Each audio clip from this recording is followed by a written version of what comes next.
Jonas présente donc une faiblesse musculaire progressive qui correspond à une myopathie de Duchenne, qui est évolutive bien sûr, puisqu'il a perdu la marche il y a environ 4 ans, et que maintenant il va perdre progressivement la capacité d'utiliser ses membres supérieurs.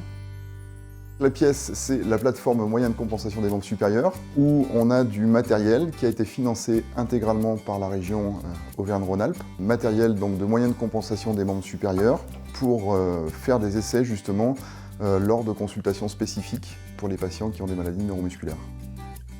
Donc là, effectivement, c'est des mouvements qui sont compliqués pour Jonas, habituellement, qui sont facilités par l'utilisation du support de bras.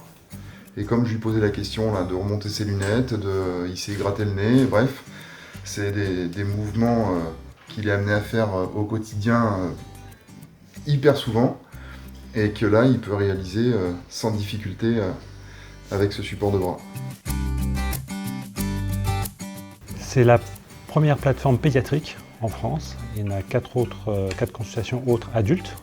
Ce qu'on souhaite, c'est rendre visibles ces solutions techniques de compensation pour donner de l'autonomie aux enfants et de déployer à terme cette plateforme sur le national, puisque c'est une nouvelle réponse innovante en compensation du membre supérieur.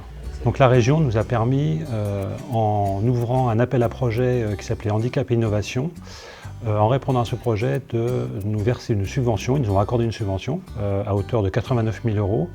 Et sans ce soutien financier, on peut dire aujourd'hui que la plateforme ne pourrait pas fonctionner, vu l'investissement important que représente ce type de matériel qui reste encore rare dans le monde médical. Les jeunes, maintenant, peuvent espérer avoir ce type d'outil, alors qu'avant, il n'y avait aucun espoir. Quand ils avaient perdu la force des bras, en fait, ils savaient qu'ils étaient dépendants à 24 heures sur 24 d'une aide humaine.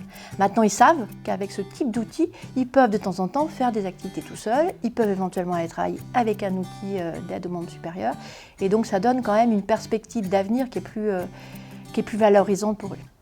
C'est presque une baguette magique qui est sortie d'un chapeau et qui est venue redonner de l'autonomie à notre fils qui perd toute son autonomie.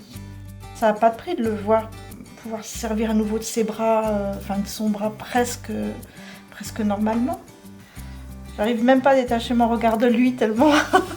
C'est des mouvements que j'ai tellement plus l'habitude de le voir faire